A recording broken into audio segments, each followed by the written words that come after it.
नमस्कार साथियों, आप सबका स्वागत है एस्ट्रो ज्योतिष स्टडी यूट्यूब चैनल पे। आप में से कोई भी व्यक्ति यदि हमारे चैनल में पहली दफ़ा आया है तो हमारा और भी एस्ट्रोलॉजी के और दर्शन शास्त्र के चैनल हैं, आप वो विजिट कर सकते हैं।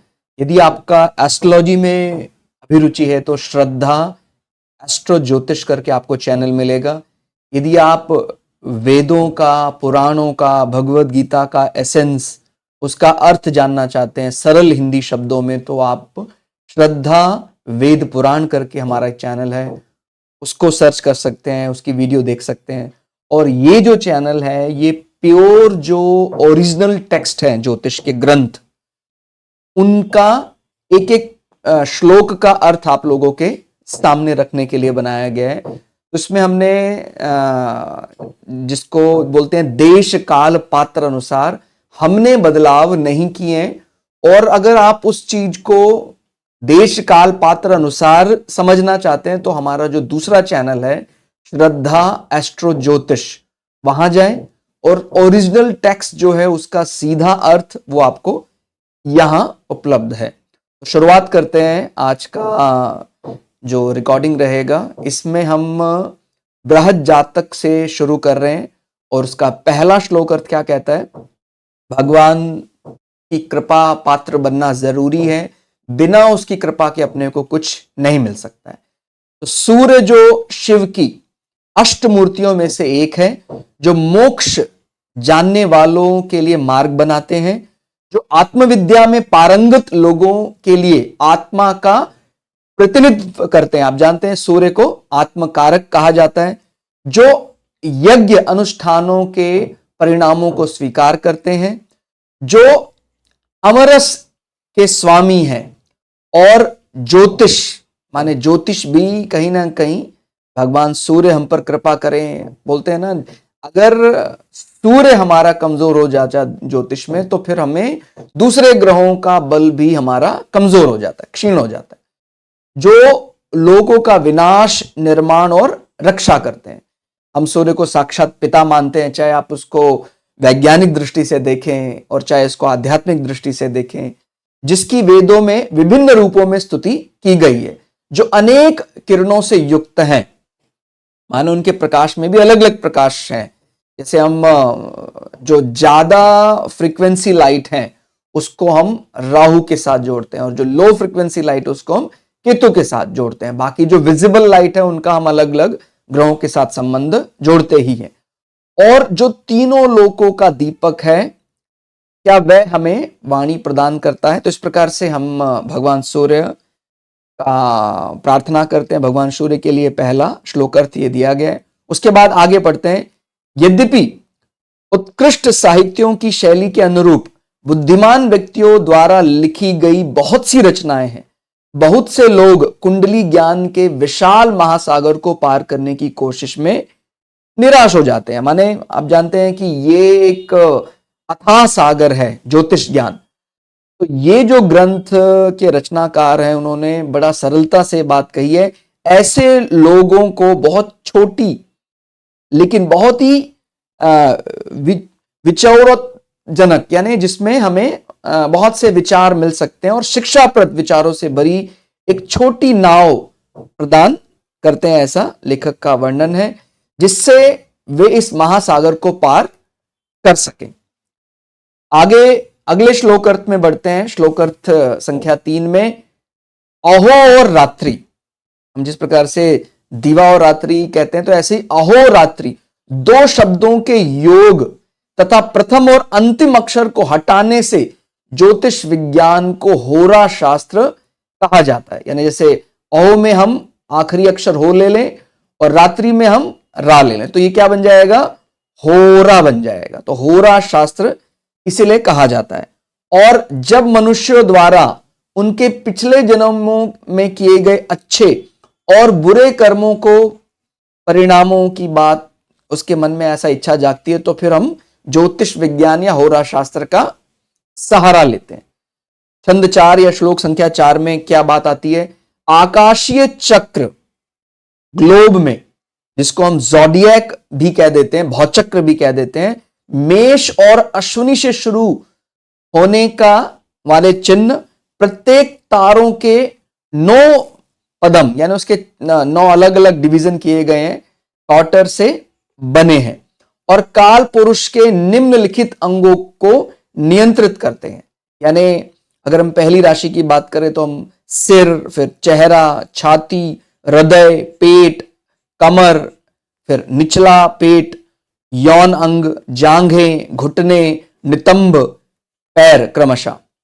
राशि, क्षेत्र, ग्रह, रुक्ष, भा और भावना राशि चक्र चिन्हों को दर्शाते हैं। तो हमारे शरीर के अलग अलग अंगों को भौचक्र के साथ मिलाकर देखा जाता है। श्लोक संख्या 5 में क्या बात आती है? मीन का प्रतिनिधित्व 2 मछलियों द्वारा किया जाता है जो एक दूसरे के करीब लेटी हुई, यानी अलग अलग राशि चिन्हों को समझाया गया है और उनके सर विपरीत दिशाओं की ओर इशारा करते हैं। इस प्रकार से हम राशि चिन्ह अपने लिए शुभ मान सकते हैं कि कोई मीन राशि वाला जातक है तो उस प्रकार से वो जल स्थान के पास मछलियां जहां हैं उनको इस प्रकार से चीजें उसके लिए ज्यादा उपयुक्त मानी जा सकती हैं। कुंभ को पानी का घड़ा उठाए हुए व्यक्ति द्वारा दर्शाया गया। आप जानते हैं ज़ोडिएक का जो लाभ स्थान है या जो धन का आगमन, तो घटक या घड़े को भी हम धन के संग्रह के लिए जानते हैं। कुंभ राशि ज़ोडिएक की बैंकिंग राशि भी माना जाता है। तो इस प्रकार से जो उसका चित्र है, उसका जो सिंबल है, उसके जरिए भी उसको याद रखने का प्रयास ऐसा किया जा रहा है। मिथुन को एक पुरुष द्वारा एक गदा के साथ और महिला को एक वाणी के साथ ऐसा चित्रित किया गया है। निकट आलिंगन में दर्शाया गया, यानी जो मैथुन शब्द बना है उसी से मिथुन राशि आती है। तो हम मिथुन को एक प्रकार से बोलते हैं रोमांटिक फेज ऑफ प्रिंस, यानी एक राजकुमार जो बहुत समझदार, उसके पास अधिकार भी है, बोलने में बहुत बढ़िया है और वो थोड़ा सा रोमांटिक है। तो इस प्रकार से हम मिथुन राशि को मानते हैं। तो ये समझ रहे हैं आप, एक पुरुष के हाथ में गदा भी लिए हुए हैं और यानी राजकुमार का बल भी है और एक महिला के साथ वीणा के साथ आलिंगन कर रहे हैं। तो ये मिथुन राशि का स्ट्रक्चर हमें काफी कुछ मिथुन राशि का जो तरीका है वो बता देता है। धनु को हम एक क्षत्रिय योद्धा के रूप में इनका वर्णन किया जाता है, लेकिन ये बात याद रखनी है, धनु राशि जो है वो कोई इस प्रकार से इसको वाणी पराक्रम माना जाता है, लेकिन इसका जो पराक्रम है वो मेष या सिंह राशि के पराक्रम से एकदम भिन्न है। ठीक हो गया? यानी एक राज दरबार में काम करने वाले राजपुरोहित के समान इनको माना जाता है। ठीक हो गया? जिसका पिछला भाग घोड़े जैसा और अगला भाग एक तीरंदाज जैसा दिखता है। मकर में मगरमच्छ के बाएं भाग के साथ, माने मकर राशि को कोई केवल ये ना समझे कि भाई ये तो एक क्रोकोडाइल साइन है, इसमें कहीं ना कहीं एरीज का भी रूप छुपा हुआ है। माने एक प्रकार का वो, जैसे एरीज का जो अगला भाग है वो भी मकर राशि में समाया हुआ है। इसी कारण से मकर राशि मंगल की सबसे प्रिय राशि, यानी मंगल यहां एग्जॉल्टेड, उच्च का माना जाता है। तो ध्यान रखना, मकर राशि को मगरमच्छ के बाएं भाग यानी वामांग, और इसी प्रकार से जो उसका अगला भाग है वो एक हिरण के चेहरा, माने उसको एक प्रकार से जैसे जो एक ऐसा हिरण जिसको क्रोध भी आता है, तो उस प्रकार से हम इसको अगला हिस्सा कुछ एक एरीज की तरह मान रहे हैं और उसका जो वामांग या जो पिछला हिस्सा वो एक मगरमच्छ के बायां भाग यानी पिछला हिस्से की तरह देख रहे हैं। तुला हाथ में संतुलन किए हुए एक आदमी की उपस्थिति का प्रतिनिधित्व करता है। तो ध्यान रखना है, तुला या बैलेंस की बात करते हैं, जिसे बिजनेस राशि भी माना जाता है। वो एक हाथ में बैलेंस तराजू लेकर माप रहा है, तो ये बिजनेस राशि मानी जाती है ज़ोडिएक की। कन्या आपको जानते हैं नियमों के लिए बहुत बढ़िया है, हाथ में फसल और दूसरे हाथ में रोशनी के लिए नाव में बैठी एक कुंवारी लड़की को दर्शाता है। तो इसीलिए कुंवारी लड़की का अर्थ होता है जो अपने कन्या धर्म का पालन करती है। इसी कारण से शायद शुक्र महाराज को यहां थोड़ा असहज महसूस करते हैं, क्योंकि शुक्र हमारे बात करता है यौन सुख की, उसको चरम पर ले जाने के लिए ये अंकुश लगाता है एक प्रकार से। तो कुछ हद तक यदि देखा जाए तो नियमों की दृष्टि से ये अच्छा है, लेकिन यदि कोई चरमपंथी है अपने यौन आचरण को लेकर, उसके लिए उसको ये बाधित करता है या रोकता है। इसलिए शुक्र महाराज यहां सैड या उनकी नीच राशि मानी जाती है। और अन्य चिन्हों को उनके नामों से दर्शाया गया है, वो अपनी प्रकृति के अनुकूल स्थानों में घूमती हैं। और इसके बारे में और ज्यादा चर्चा भी हमें आगे देखने में मिलेगी। और हमारे जो दूसरे चैनल है वहां भी आप इनके बारे में और विस्तार से जान सकते हैं कि कैसे कर्क राशि का क्या स्ट्रक्चर रिप्रेजेंट करता है, वो क्या है। राशियों को भी अच्छे से जान लेने से हमारा जो ज्योतिष का, जिसको बोल सकते हैं आधार, सही रखा जाता है। ज्योतिष का आधार तो ये राशि और ग्रहों को अच्छे से पहचान लेना। बात करते हैं अलग अलग जिन क्रम में हमारी राशियां वर्णित हैं। तो पहली राशि जो मेष राशि है, उसका स्वामी कौन है? कुज। कुज यानी मंगल को, कुज या कुजा भी कई जगह लिखा हुआ है, तो कुजा, ठीक हो गया, मंगल। और दूसरी राशि वृषभ, उसका स्वामी कौन है? शुक्र। तीसरी राशि कौन है? मिथुन, ठीक हो गया। तो इसके राशि स्वामी बताए गए। चौथी राशि है कर्क, सिंह, उसके बाद सिंह का स्वामी रवि यानी सूर्य, उसके बाद कन्या राशि का स्वामी बुध, तुला राशि का स्वामी शुक्र, और आठवीं राशि कौन सी है? वृश्चिक राशि का स्वामी कुज, कुज यानी मंगल। नवी राशि कौन है? धनु राशि, उसका स्वामी बृहस्पति या गुरु। ध्यान रखना है, केवल राशि को उसके ग्रह स्वामी के स्वभाव से ही नहीं समझना है, राशि का अपना एक स्वभाव भी है। जैसे मकर राशि है शनि की राशि, लेकिन मकर राशि सबसे ज्यादा प्रिय है मंगल को। इस मामले में कई दफा हमसे भूल हो जाती है कि सर मकर राशि में, मकर संक्रांति में सूर्य को बलि क्यों माना जा रहा है? क्योंकि मकर राशि का जो स्ट्रक्चर है वो मंगल को बहुत प्रिय है। भाई कमांडर को प्रिय है तो उनके जो राजा हैं उनको भी वो काफी अच्छा लगता है। और ज़ोडिएक का जो मकर राशि है वो सूर्य के लिए अभिजित मुहूर्त बनाता है। तो आप जानते हैं कभी भी दशम भाव में सूर्य जाता है तो उसको अभिजित मुहूर्त, विजय के लिए बहुत बढ़िया माना जाता है। तो वो मकर राशि का स्वामी भी शनि है, लेकिन मकर राशि का अपना एक स्ट्रक्चर है, वो भी समझना है। और कुंभ राशि का अपना एक स्ट्रक्चर है जो कई दफा शनि से भिन्न भी दिखाई दे सकता है, क्योंकि ये लाभ स्थान है।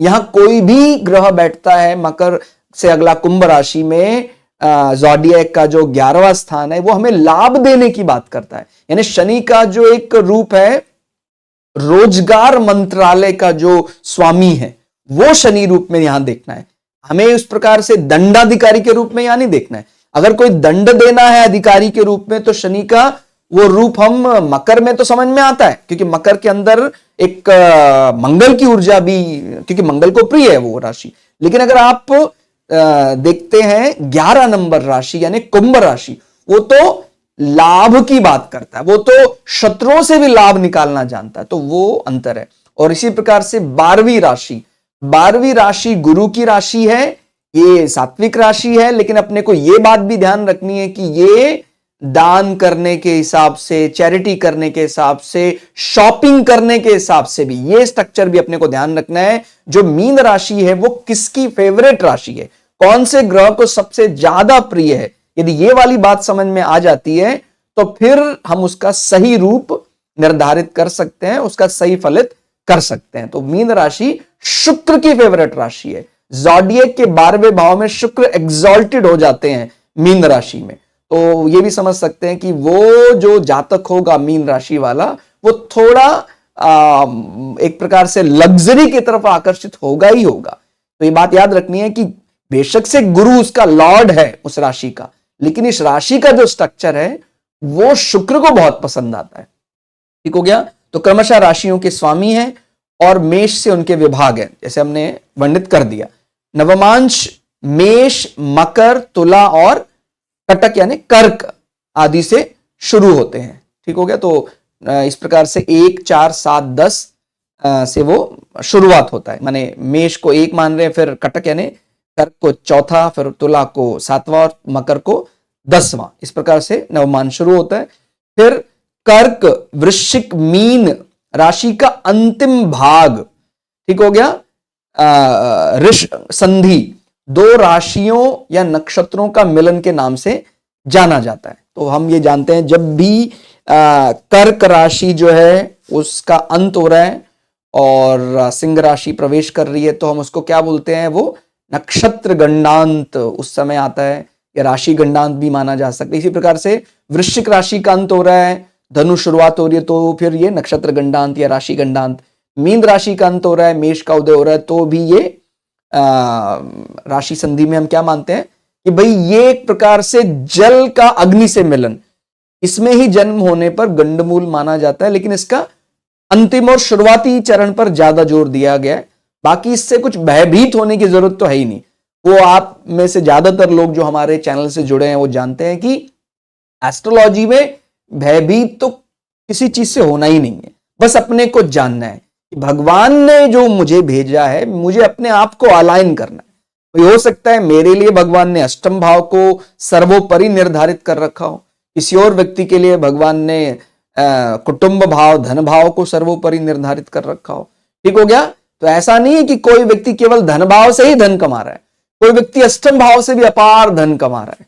ठीक हो गया। तो ये मन से बुरा विचार निकाल दीजिएगा कि वो आदमी तो बहुत श्रेष्ठ हो गया है जिसने चौथे भाव से धन निकाल लिया है, जिसने दूसरे भाव से धन निकाल लिया है, जिसने 11वें भाव से धन निकाल दिया, और वो भाव जिसने 8वें भाव से धन निकाला, जिसने 12वें भाव से धन निकाला, वो कोई बल नहीं है। ऐसा नहीं है। बहुत लोग ऐसे हैं, गुरु आश्रम में रहकर भी अपार धन कमाया है, 12वां भाव गुरु आश्रम, और योग स्थान यानी कुंडलिनी जागरण 8वें भाव में बैठकर भी अपार धन कमाया है। तो वो कुंडली का 8वां भाव है। फिर बात करते हैं श्लोक अर्थ 8।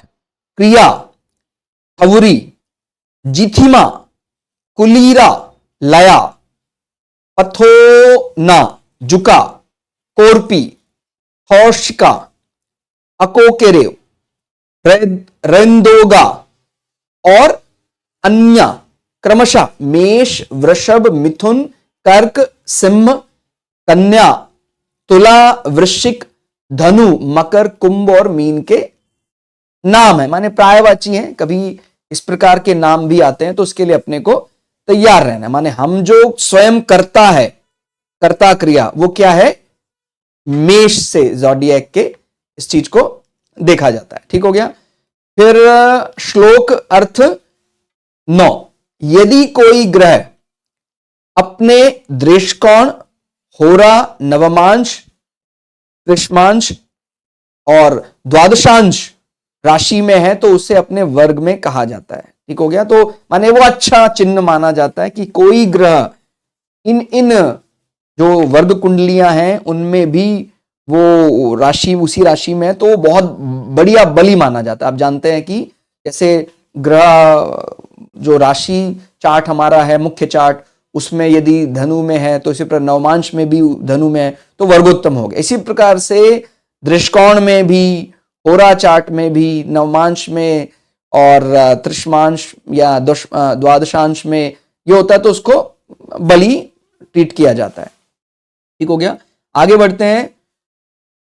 वृषभ, मेष, धनु, कर्क, मिथुन और मकर रात्रि बली राशियां हैं। ठीक हो गया।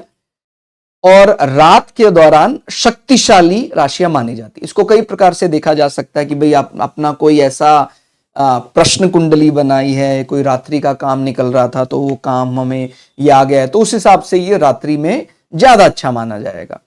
और मिथुन को छोड़कर, जैसे कई लोग कहते हैं कि सर हमारा जो काम है वो ज्यादातर हमें रात में करना पड़ता है, तो अगर आपका ये राशि संबंध आ जाता है तो फिर वो रात में काम करना ज्यादा शक्तिशाली माना जा सकता है। और इनमें से केवल यदि मिथुन को छोड़ दिया जाए तो बाकी की जो राशियां हैं वो पृष्ठोदया, ध्यान रखना है, जो पीठ वाले हिस्से से उदय होती हैं, पीछे से उदय होती है। तो कहा जाता है कि भाई इन राशियों में बैठे जो ग्रह हैं उसका जो वास्तविक फल है वो दशा के उत्तरार्ध में मिलेगा। जैसे मान लीजिए मकर राशि में मंगल बैठा हुआ है, तो मकर राशि में मंगल बैठा है और मकर राशि एक पृष्ठोदया राशि है और मंगल का उच्च का मंगल, माने मकर का मंगल उच्च का मंगल होता है। तो जो पृष्ठोदया है और मंगल की जब महादशा शुरू होगी तो जो उसके शुरुआत के 3-4 साल हैं वहां फल तो अच्छा आएगा, लेकिन जो बल और जो तेजी उसके उत्तरार्ध में मिलेगा उस दशा के, वो पूर्वार्ध में नहीं मिलेगा। तो ये अंतर अपने को थोड़ा सा ध्यान रखना। उसका जो चरम बल है वो हम उत्तरार्ध में, यानी अंतिम के जो 3-4 वर्ष रहेंगे उसमें ज्यादा बली मकर राशि का मंगल देगा। ठीक हो गया। अन्य राशियों जैसे सिंह, कन्या, तुला, कुंभ और वृश्चिक को दिवा बल या दिन बल राशि माना जाता है। और मिथुन के साथ, यानी इसमें मिथुन को भी शामिल कर दें तो ये फिर शीर्षोदया, यानी ये शीर्ष यानी अगले हिस्से से उदय होता है। तो अगर कभी भी इन राशियों का संबंध आएगा, मान लीजिए तुला का शनि है, तो उसका प्रभाव आपको शुरुआत में ही दिखेगा। अब उसकी मान लीजिए विंशोत्तरी 19 साल की महादशा है, तो उसके जो 19 के शुरुआत के वर्ष हैं, माने अगर 19 को हम हाफ हाफ कर दें कि लगभग जैसे 9.5 वर्ष का है, तो 9.5 वर्ष वो शुरुआत के ज्यादा अपना जो प्रभाव है वो आपको दे जाएगा। ठीक हो गया। और जो मीन राशि है ये एकमात्र राशि है जिसको उभयोदया राशि माना जाता है। माने ये अपना असर जो है इसको इस प्रकार से मानते हैं कि भाई ये मिड में जाकर अपना असर ज्यादा दिखाती है, या हम उभय उदय इस प्रकार भी कह सकते हैं जो दोनों हिस्सों से उदय होता है। ठीक हो गया। तो उभयोदया यानी इसको ऐसा कहेंगे भाई जब मीन का कोई ऐसा चल रहा है तो उसका जो बीच वाला हिस्सा है वो वाला पार्ट अपने को ज्यादा महसूस हो रहा है, और शुरुआत का और अंत का इतना ज्यादा महसूस, माने जितनी हमारी एक्सपेक्टेशंस है वो हमें मिड में जाके ज्यादा मिलेगी। ठीक हो गया। अब फिर बात करते हैं श्लोक अर्थ 11 में बढ़ते हैं। तो उसमें अलग अलग प्रकार के लक्षण, मई क्रूर, लाभकारी ऐसा बताया गया। भाई आप जानते हैं कि कुछ ग्रह जो है उनको हम क्रूर ग्रह मानते हैं, लेकिन वो पाप ग्रह नहीं है, ये भी ध्यान रखना है। जैसे सूर्य है वो क्रूर माना जाता है लेकिन उसको पाप ग्रह में नहीं गिना जाता है। ठीक हो गया। और इसी प्रकार से कुछ ग्रह को हम लाभकारी, यानी वो नेचुरल प्राकृतिक रूप से ही वो लाभ देने वाले हैं, चाहे वो आपके लिए तात्कालिक रूप से लाभकारी ना हो। यानी होता है ना फंक्शनल बेनिफिट होता है, नेचुरल बेनिफिट, तो वो अपने को ध्यान रखना है। वे पुल्लिंग और स्त्रीलिंग भी होते हैं, तो ये अंतर भी श्लोक अर्थ 11 में समझाया गया है। और वही चर, स्थिर और सामान्य माने और द्विस्वभाव भी होते हैं। कार्डिनल बिंदु के स्वामी मेष, वृष, मिथुन, कर्क से त्रिकोणीय घरों के स्वामी हैं। तो इस प्रकार से हम ध्यान रखना है, जो मेष, वृष, मिथुन, कर्क, इस प्रकार से अगर आप गिनते हैं, मेष से यदि आप गिनेंगे आगे एक माने इसके आगे 1, 5, 9, तो वो अपने को चर राशियां दे देंगे। ठीक हो गया। मेष से अगर आपको आगे गिनना है, सॉरी इसको अच्छे से समझिए, मेष से हम 1, 4, 7 और 10, तो वो हो गया हमारा अपना चर राशियां। इसी प्रकार से यदि हम वृषभ से गिनते हैं 1, 4, 7 और 10, तो यानी ये दूसरी राशि है। फिर इसके आगे बढ़ेंगे तो फिर सिंह राशि, वृश्चिक राशि और कुंभ राशि, तो वो यानी जो आपस में केंद्र में है तो वो कार्डिनल बिंदु कहे गए हैं। ठीक हो गया। इसी प्रकार से मिथुन से जो आपस में केंद्र में फिर वो इनको द्विस्वभाव माना गया है। ठीक हो गया। विषम राशियों में पहली होरा रवि द्वारा और दूसरी होरा चंद्र द्वारा शासित होती है। भाई जैसे विषम राशि यानी जैसे मान लीजिए मेष राशि है, मेष राशि एक विषम राशि मानी गई है, तो उसका जो पहले 15 डिग्री होंगे वो सूर्य द्वारा शासित होंगे, और उसके अंतिम 15 डिग्री जो होंगे यानी 15 डिग्री से लेके 30 डिग्री, 15 के आगे निकल जाते हैं तो वो चंद्रमा द्वारा शासित होंगे। तो उसको हम कह सकते हैं भाई विषम राशियों में जो पहला हो रहा है वो कुछ ज्यादा हमें बल दे रहा है। और सम राशियों में, सम राशि यानी 2, 4, 6, 8, इनमें जो विपरीत प्रभाव होते हैं, यानी इसका जो पहला हो रहा होगा वो होगा चंद्रमा का, और दूसरा हो रहा होगा वो सूर्य का होगा। ठीक हो गया। वृषकाण के स्वामी एक राशि में 1, 5वें और 9वें भाव के स्वामी होते हैं। ठीक हो गया। तो जो दृष्टकांड चार्ट होगा उसमें इसी राशि के पहले, 5वें और 9वें भाव के स्वामी बताए जाएंगे। उसके बाद फिर हम आगे बढ़ते हैं श्लोक अर्थ 12, ज्योतिष शास्त्र के कुछ लेखकों का कहना है कि पहली होरा उस भाव के स्वामी द्वारा शासित होती है, जबकि दूसरी होरा उस भाव के 11वें स्वामी द्वारा शासित होती है। वे आगे कहते हैं कि दृष्कर्णों के स्वामी क्रमशः, यानी जो दृष्कौण बनाए जाते हैं उसमें पहले का स्वामी पहले भाव का, उसके बाद दूसरे भाव के लिए हम 12वें का स्वामी और तीसरे के लिए हम 11वें का स्वामी मानते हैं। ये श्लोक अर्थ 12 का हम अर्थ लेते हैं। इसके बाद आगे बढ़ते हैं। श्लोक अर्थ 13, मेष वृष मकर कन्या कर्क मीन तुला क्रमशः सूर्य से ग्रहों की उच्च राशियां हैं।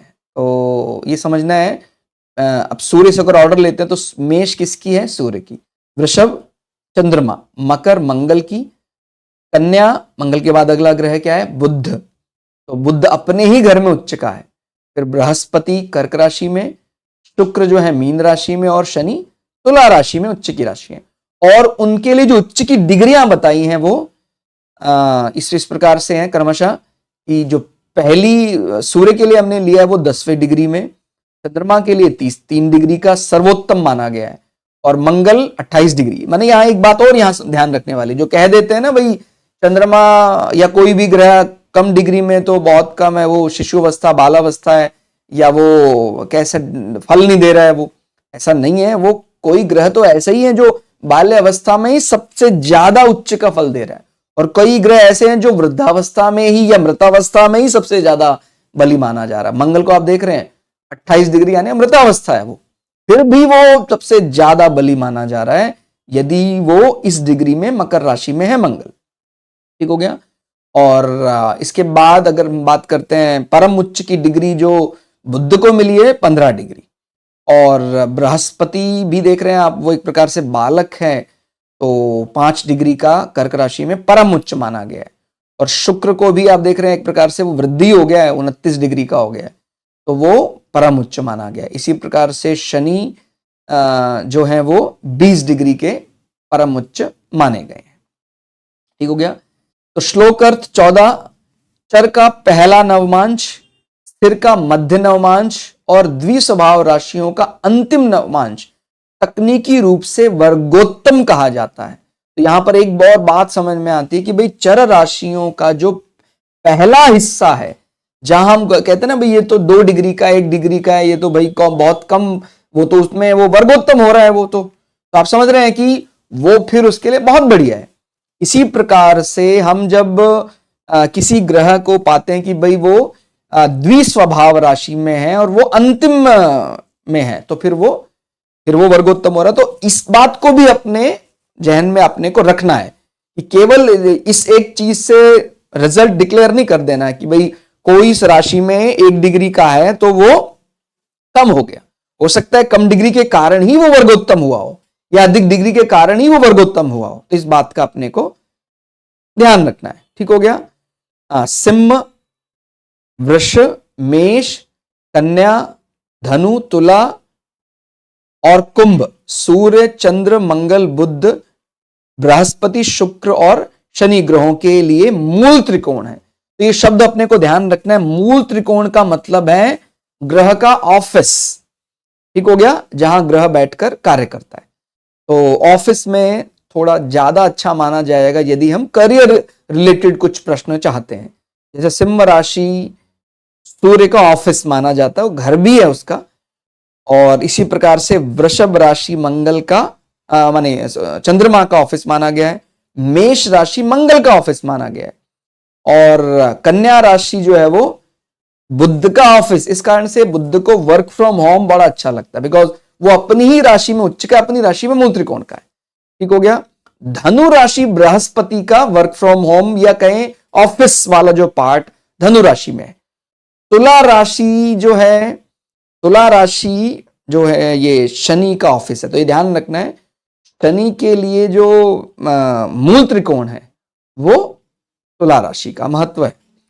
फिर तुला राशि शुक्र के लिए मूल त्रिकोण है, कुंभ राशि शनि का ऑफिस है। तो ये अंतर है, ध्यान रखना है। तुला राशि मूल त्रिकोण है शुक्र का और कुंभ राशि मूल त्रिकोण है शनि का, ठीक हो गया। वो तुला राशि शनि के लिए उच्च राशि मानी जाती है। फिर हम आगे बढ़ते हैं। लग्न से 12 घरों को निम्नलिखित नाम दिए गए हैं: तनु, कुटुंब, सहोदर, बंधु, पुत्रा, अरि, पत्नी, मारण, शुभा, यश, आय और रिफा। तो इस प्रकार से हम 12 भाव लग्न से जानते हैं। उपचय लग्न से 3, 6, 10, 11 भाव, ठीक हो गया। तो ये उपचय भाव हम एक प्रकार से बढ़ने के लिए कह रहे हैं या प्रमोशन के लिए कहें, इस कामों के लिए अच्छे माने जाते हैं, जबकि शेष अपचय। तो ये ऐसा नहीं समझना है कि भाई बाकी जो अपचय भाव है वो दूसरे काम के लिए अच्छे नहीं, लेकिन अगर हमारा मेन प्रश्न ही कंपटीशन ओवरकम करना है, उस समय 3, 6, 10, 11 का महत्व थोड़ा ज्यादा है। कुछ लोगों का कहना है कि इन्हें स्थायी नहीं मानना चाहिए, ये बदलते रहते हैं, ऐसा भी उनका कहना है। श्लोक संख्या 16। कल्य, स्व, विक्रम, विक्रम यानी एक प्रकार से हमारा पराक्रम, ये तीसरे भाव से। ऐसे ही चौथा भाव ग्रह, फिर पांचवा भाव प्रतिभा, छठा भाव क्षत यानी कोई ऋण जो है, शत्रु है, और इसी प्रकार से 7वां भाव, ठीक हो गया, ये चिथौड़ा, और ये मृत्यु भाव या कहें हम मारक भी है, हमारा पार्टनर भी है ये। और 8वां भाव रंध भाव है, 9वां भाव गुरु भाव है, 10वां भाव हम मन के साथ या करियर के साथ इसको जोड़ कर देखते हैं, ठीक हो गया। और 11वां भाव आय भाव है, 12वां भाव व्यय। तो ये क्रमशः हमारे 1 से लेकर 12 भावों के नाम। लग्न से चौथे और 8वें को तकनीकी रूप से चतुर्थ कहा गया है, ठीक हो गया।